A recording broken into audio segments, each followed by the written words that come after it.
Hola, esto es Reflexión y Fe, espacio dedicado a nuestra comunidad de la Iglesia Dios es Amor, en Aguachica. Gracias por estar aquí. Hoy la reflexión es sobre el mensaje que se trató en las células familiares, el comienzo de la familia. Así es, prepárate porque en esta lección vamos a profundizar en la idea de que la familia no es simplemente una construcción humana, sino un diseño divino con un propósito increíble. Eso suena fascinante. A veces damos por sentado la familia, ¿verdad? Pero si lo piensas bien, es realmente asombroso cómo Dios la creó con tanta intención. Totalmente. Y para entender mejor este diseño divino, empecemos por el principio. Dios creó la familia. Génesis capítulo 1, versículos 26 al 28 nos muestra a Dios creando al hombre y a la mujer a su imagen, y les da la responsabilidad de multiplicarse y llenar la tierra. O sea que la familia estaba en el plan de Dios desde el principio. No fue una ocurrencia tardía. Exacto. Y el Salmo 127, versículo 1 nos lo confirma. Si el Señor no edifica la casa en vano, trabajan los que la edifican. Sin Dios, nuestros esfuerzos por construir una familia sólida son inútiles. Es como si Dios nos dijera, yo soy el arquitecto, ustedes los constructores, pero sin mi plano la casa se derrumba, ¿verdad? Me encanta esa analogía. Y hablando de planos, Génesis capítulo 2, versículo 15, nos muestra a Dios confiándole a Adán el cuidado del huerto del Edén. Y luego en Génesis capítulo 1, versículo 28, les encarga a Adán y Eva gobernar la tierra. Espera un momento, eso significa que la familia no es solo un lugar para recibir amor y cuidado, sino también para aprender a ser responsables. Exactamente. Desde el principio Dios nos muestra que la familia es una escuela de responsabilidad, de cuidar a otros y de administrar los recursos que Él nos ha dado. Es como un entrenamiento para un liderazgo más grande. ¡Wow! Eso cambia totalmente mi perspectiva. ¿Y qué nos dice la Biblia sobre cómo cumplir con esa responsabilidad? Bueno, en 1 de Timoteo, capítulo 5, versículo 8, el apóstol Pablo nos da una advertencia muy clara. Pero si alguno no provee para los suyos, y especialmente para los de su casa, ha negado la fe, y es peor que un incrédulo. Eso es fuerte. Nos recuerda que cuidar de la familia no es solo una cuestión material, sino también espiritual. Precisamente. Debemos proveer para las necesidades físicas y espirituales de nuestra familia. Deuteronomio capítulo 6, versículos 6 y 7 nos dice que debemos enseñar la palabra de Dios a nuestros hijos constantemente, en casa, en el camino, al acostarnos y al levantarnos. Es decir, integrar la fe en cada aspecto de nuestra vida familiar. Así es. Y Colosenses capítulo 3, versículos 20 y 21 nos habla sobre la importancia de la obediencia a los hijos a sus padres y la responsabilidad de los padres de criarlos en la disciplina y amonestación del Señor. Entonces, Dios nos da un diseño, una responsabilidad y hasta instrucción. Exacto. Dios no nos deja solos en esta tarea. Nos equipa con todo lo que necesitamos para construir una familia fuerte y llena de su bendición. Ahora bien, ya sabemos que Dios creó la familia, pero ¿por qué? ¿Cuál es el propósito de este diseño tan especial? Esa es una pregunta clave. Y para responderla vamos a adentrarnos en un pasaje fascinante. Génesis capítulo 2, versículo 18.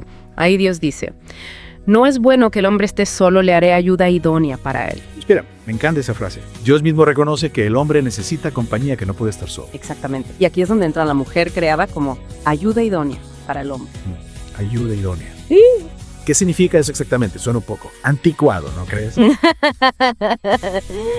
Buena pregunta. A veces las palabras antiguas pueden sonar extrañas, ¿verdad? Lo importante es entender su significado original.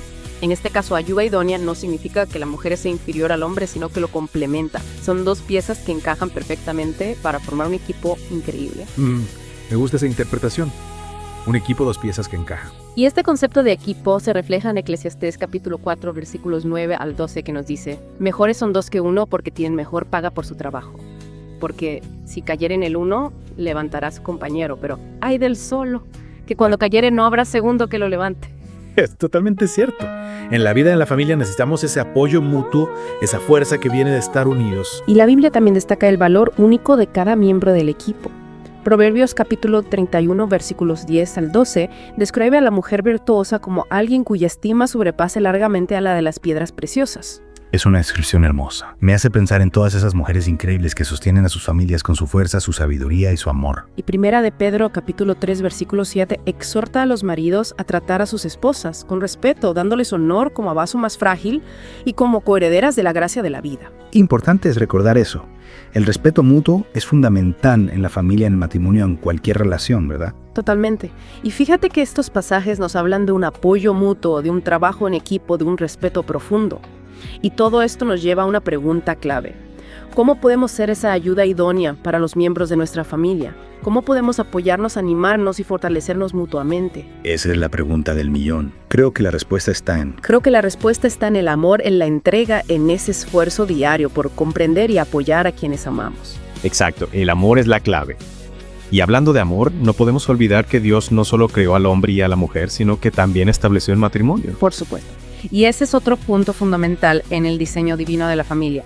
En Génesis capítulo 2, versículos 22 al 24, vemos cómo Dios forma a la mujer a partir de la costilla de Adán y se la presenta. Y Adán al verla exclama, esta sí es hueso de mis huesos y carne de mi carne. Es un pasaje poético, ¿verdad? Totalmente. Y tan lleno de significado. Habla de esa conexión profunda que Dios establece entre el hombre y la mujer en el matrimonio. Exactamente. Y Proverbios capítulo 19, versículo 14 lo confirma. La casa y la riqueza son herencia de los padres, pero la mujer prudente es don del Señor. Una mujer prudente es un regalo de Dios. Qué hermosa manera de describir la importancia de una buena esposa. Y hablando de la importancia del matrimonio, Proverbios capítulo 18, versículo 22 nos dice, el que haya esposa, halla el bien y alcanza la benevolencia del Señor. ¡Wow! No es solo encontrar a alguien con quien compartir la vida, sino hallar el bien y la bendición de Dios. Precisamente.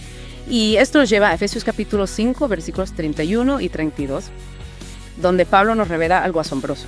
El matrimonio es un reflejo de la relación entre Cristo y la iglesia. Espera. En serio, ¿cómo es eso posible? Fíjate, Cristo ama a la iglesia con un amor sacrificial, se entrega por ella, la cuida, la protege. De la misma manera, el esposo es llamado a amar a su esposa con ese mismo amor, entregándose a sí mismo por ella. Entiendo. Es un amor que va más allá del romanticismo, es un amor que busca el bien del otro, un amor que refleja el amor de Cristo. Exactamente. Y la esposa a su vez es llamada a sujetarse a su esposo como la iglesia se sujeta a Cristo. Esa palabra sujetarse a veces genera controversia, ¿verdad? Sí, es cierto.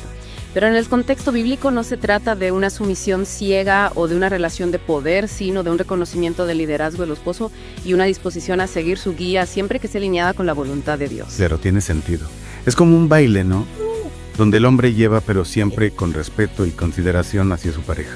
Me encanta esa imagen. Y para que este baile funcione es fundamental la fidelidad, el compromiso, la entrega mutua. Malaquías capítulo 2, versículos 14 al 16, nos recuerda que Dios es testigo del pacto matrimonial y que debemos guardar fidelidad. No podemos jugar con el matrimonio. Es un pacto sagrado ante Dios, un compromiso que debemos cuidar y proteger. Y Mateo capítulo 19, versículo 6, nos recuerda las palabras de Jesús. Así que no son ya más dos sino una sola carne, por tanto lo que Dios juntó no lo separe el hombre. ¡Wow! Es una declaración poderosa que nos recuerda la indisolubilidad del matrimonio. Lo que Dios unió a nadie lo debe separar. Exacto. Y Hebreos capítulo 13, versículo 4, nos exhorta a mantener la pureza y la fidelidad dentro del matrimonio. Honroso sea en todos el matrimonio y el lecho sin mancilla, pero a los fornicarios y a los adúlteros los juzgará Dios. Es un llamado a la santidad, a vivir el matrimonio de acuerdo al diseño de Dios, con pureza y fidelidad. Y para entender mejor ese diseño, es importante analizar los 3 elementos fundamentales del matrimonio que encontramos en Génesis capítulo 2, versículo 24. Me encanta cuando vamos al Génesis. Es como volver a la fuente, al origen de todo. ¿Cuáles son esos 3 elementos? El primero es la salida del varón de su familia, lo que implica independencia y prioridad hacia la nueva relación. Es decir, dejar atrás los lazos familiares de origen para formar un nuevo hogar con la esposa. Exacto. El segundo elemento es la convivencia responsable que requiere compromiso, comunicación y amor, como lo describe 1 Corintios capítulo 13, versículos 4 al 7. El amor, siempre volvemos al amor.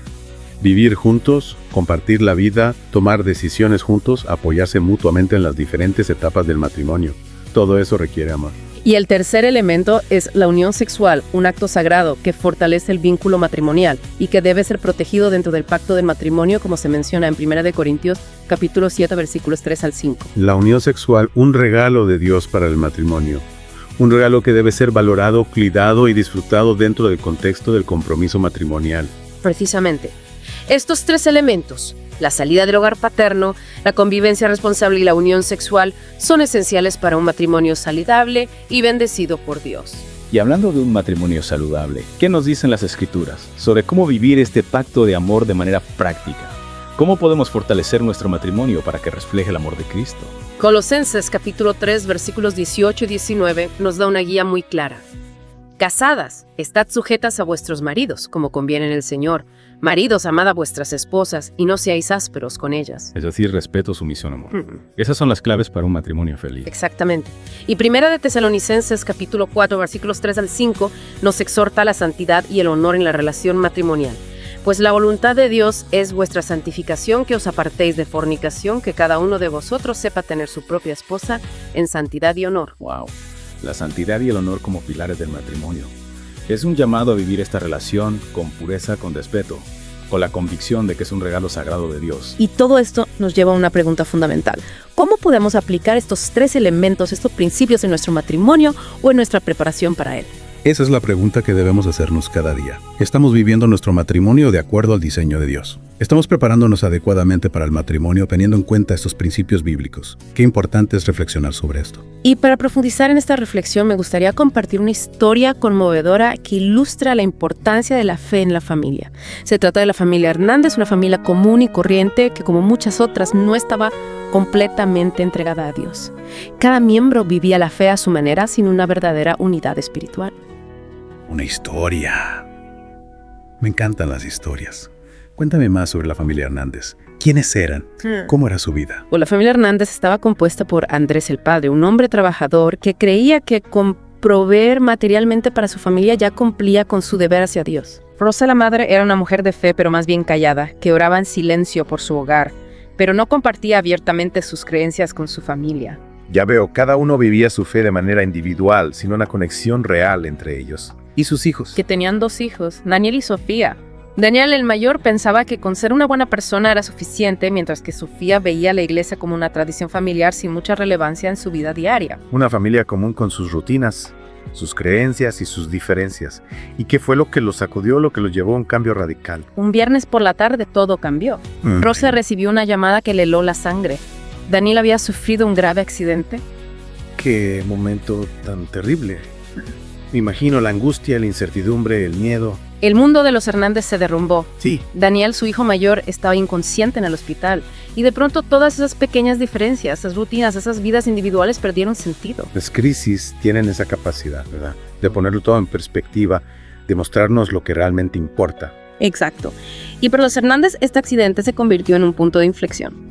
El hospital se convirtió en su segundo hogar mientras esperaban con angustia noticias sobre el estado de Daniel. ¿Y cómo reaccionaron ante esta situación? ¿Cómo impactó esta crisis en su fe? Andrés, que antes se enfocaba solo en trabajar, ahora pasaba horas junto a la cama de su hijo, lamentando no haberle dedicado más tiempo, no haberle hablado de Dios. El dolor, la impotencia, a veces nos abren los ojos a realidades que habíamos ignorado. Rosa, que solía orar en silencio, ahora clamaba a Dios en voz alta con desesperación, rogando por la sanidad de su hijo Sofía, que antes se mostraba indiferente a la fe, comenzó a cuestionarse si realmente había subestimado el poder de Dios. Es conmovedor cómo en momentos de crisis buscamos refugio en la fe, aunque antes la hayamos descuidado. Los médicos no podían asegurar si Daniel despertaría o no.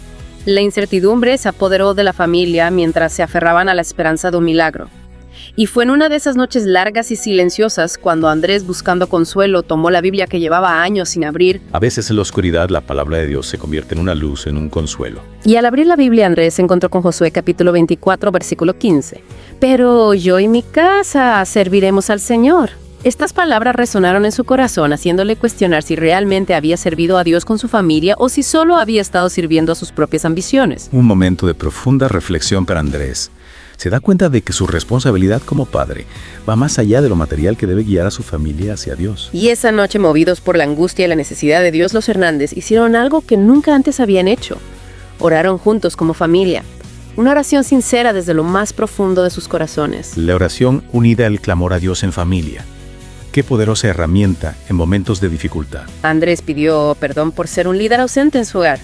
Rosa pidió fuerzas para seguir creyendo. Sofía pidió a Dios que le diera la fe que ella misma había rechazado.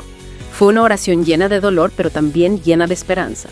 Y Daniel, ¿cómo reaccionó al ver a su familia unida en oración? 2 días después, Daniel despertó, y sus primeras palabras fueron: los vi. En la habitación de rodillas. Nunca los había visto así. Qué momento tan conmovedor. Daniel, aún débil, fue testigo de la transformación que había ocurrido en su familia gracias a la crisis que estaban atravesando. Ese fue el día en que Dios tocó a la puerta de los Hernández.